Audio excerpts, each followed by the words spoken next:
Well, howdy folks, Huckrix here, and welcome to Mercenary Thoughts from the Inner Sphere, episode 84.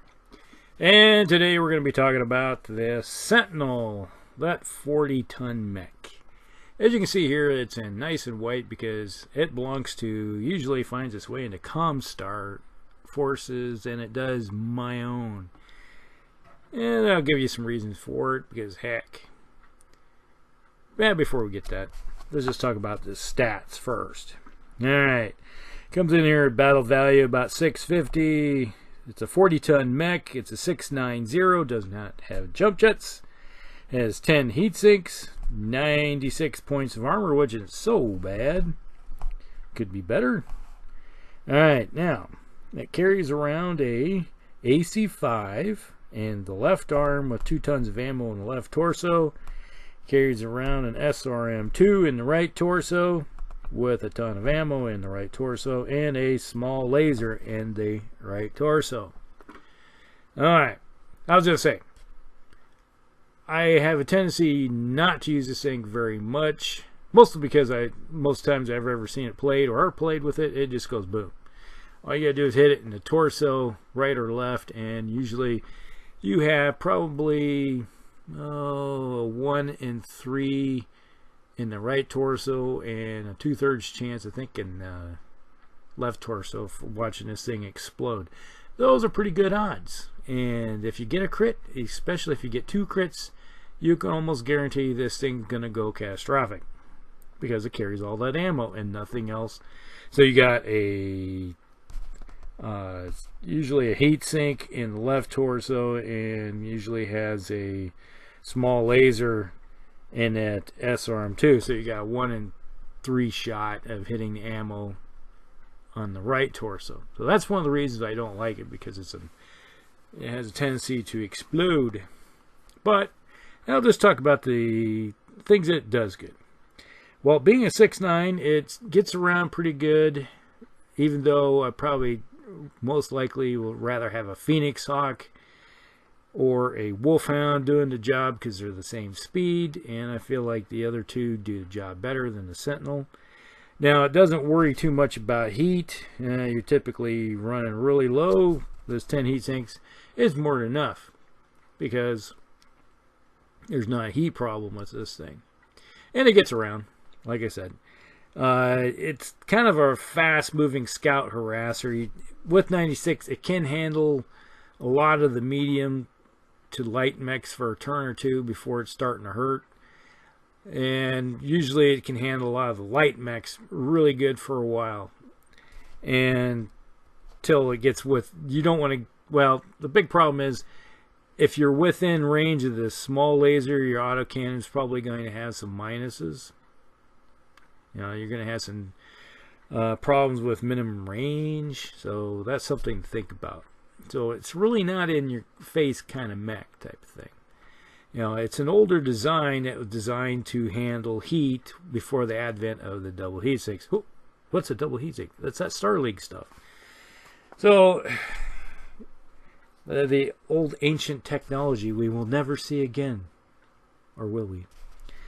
So yeah, it's one of those mechs where you're kind of forced to rely mostly on that autocannon. You know, if you do have the SRM, you know me, if you listen to any of my previous thoughts, is that with an SRM-2, I'm probably going to run around with Infernals with that thing, because with an Inferno, hey, that's a vehicle, go have some Infernos.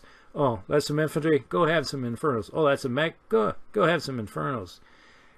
I like to start shake and bake the opponent. So if you're always running against somebody that's running hot, just give them a little more heat. Share the love type of thing. So that's kind of like how I like to deal with the SRM-2, because yeah, typically your odds of getting 2 of those missiles hitting are pretty slim. You got to roll a 9 or better with 2 dice. So yeah, it's like you're banking on something doing well. So typically you're only getting 1 hit. Even with the Infernos. Yeah, just count on a little bit of heat there, if you can hit with it. And 2 points of damage. Ugh.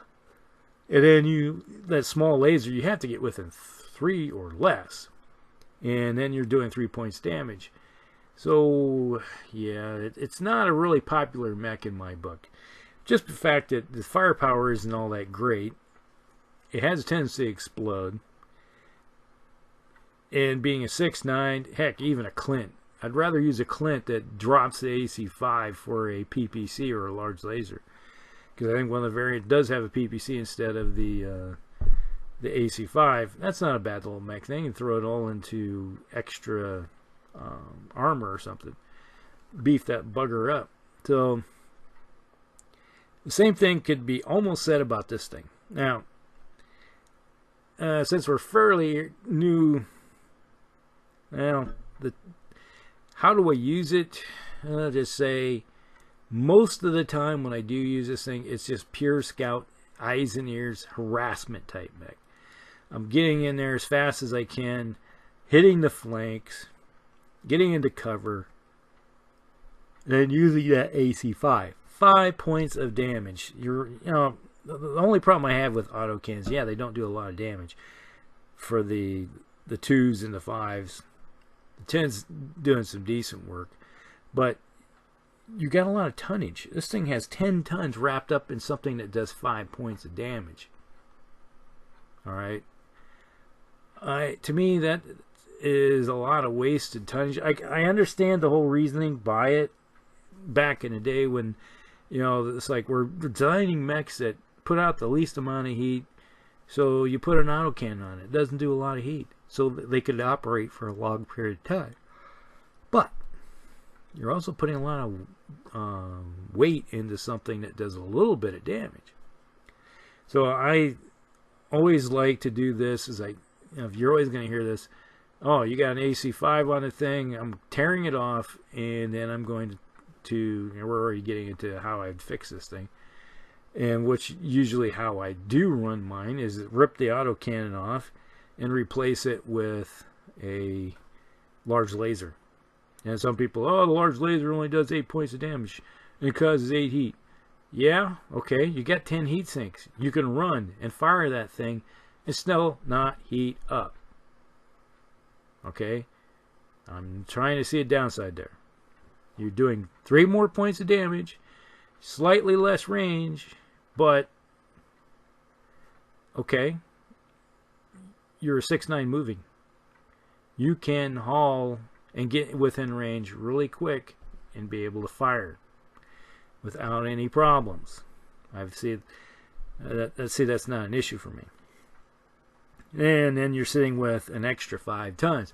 Ooh, 5 tons. What can I do with 5 extra tons? Well, first thing I'm going to do is upgrade that small laser to a medium laser, put 2 more medium lasers on it, and then just throw the rest into armor. I'm going to armor this thing all the way up to almost the point of, I think it's 1 point short of maximum. Hey, now you got something that's going to be a terror on the battlefield. So you got something that moves 6'9", doesn't have jump jets. You could fix that. And then you can turn around and just whip around the board, hit people with that large laser, and if they get in close, shut off the large laser, and then hit them with the 3 medium lasers. And if you're still running around with that SRM, yeah, then you can hit them with that SRM loaded up with Infernos. Alright, so you're sitting there running maybe 13 heat if you fire everything up close within 9. You can do that for a turd, and then shut off like a medium laser or something that, actually I'd probably drop the SRM firing, and then, well, it depends on if somebody's running hot. If you see somebody running hot, pump them with that SRM, shut off a medium laser. I would rather do 5 points less damage and then raise their heat up, potentially up by 6. And that in turn will force them either to take a shutdown check or the ammo explosion check, or forcing them to fire less weapons if they're somebody that likes to manage their heat like I do. So they just like, okay, that's less thing coming down range at you just because you cooked them. Alright? Something to think about. So Another way of looking at that is then drop you could drop some of the weight off of the drop the SRM and then maybe put on some heat, or not, some jump jets. Now that's something you could do too, and change that out.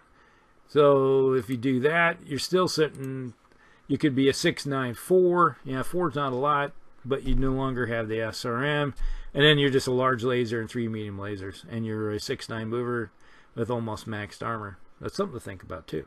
So that's another option. So you become a long-range raider, and now the Sentinel is no longer even looking like what it used to, other than it has some weapons on it. So it's falling completely away from what it, the whole concept of the original. But I just don't, to be honest with you, I'm not a big fan of the Sentinel to begin with.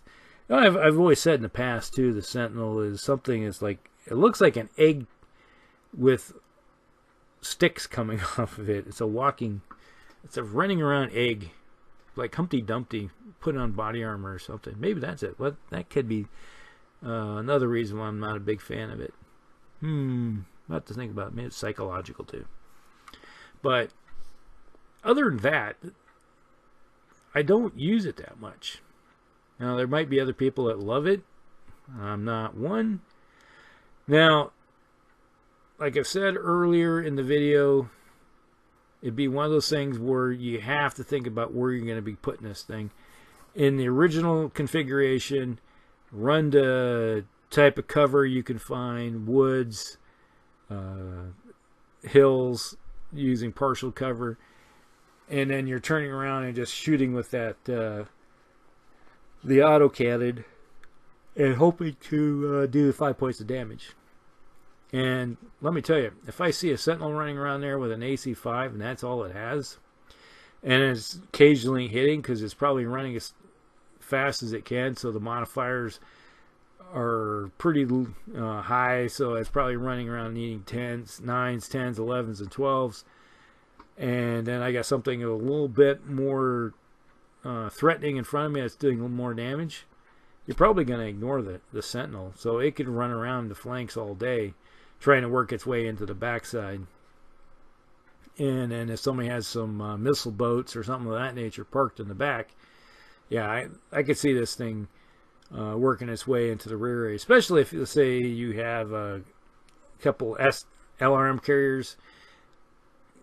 Run this thing right up into an LRM carrier's face and then start kicking while you're sitting there gunning down range with the autocannon, trying to hit somebody in the back, forcing them to reposition somebody.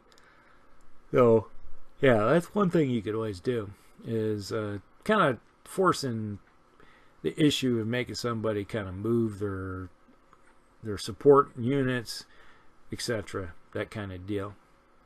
Alright, so hopefully this kind of answers the questions, if anybody has any, about the Sentinel. If they like it or not, let me know. Put it down below. Like and subscribe. And then tell your friends and share it. And we'll talk with you later. Alcrex out.